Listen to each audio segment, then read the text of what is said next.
মাফ করে দিয়েছেন এমন রেকর্ডও এবার একটু শুনেন। হযরত মূসা আলাইহিস সালামের যুগে একজন পাপিষ্ঠ, এমন পাপিষ্ঠ ছিল যাকে সমাজ থেকে সবাই বহিষ্কার করে দিয়েছে। যখন তার শরীর দুর্বল হয়ে গিয়েছে, রোগাক্রান্ত হয়ে গিয়েছে, ক্ষমতা শেষ হয়ে গিয়েছে, সবাই তাকে এলাকা থেকে বের করে দিয়েছে।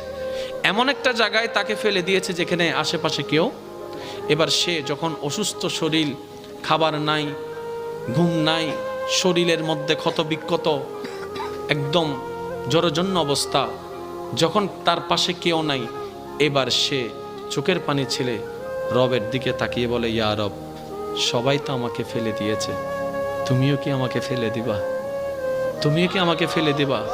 মাওলা, তুমি না রহমান, তুমি না গফফার, তুমি না সত্তার, তুমি না খালিক, ও মাওলা, তোমার দরবারে তো রহমতের কোনো কমতি নাই। আমি ভুল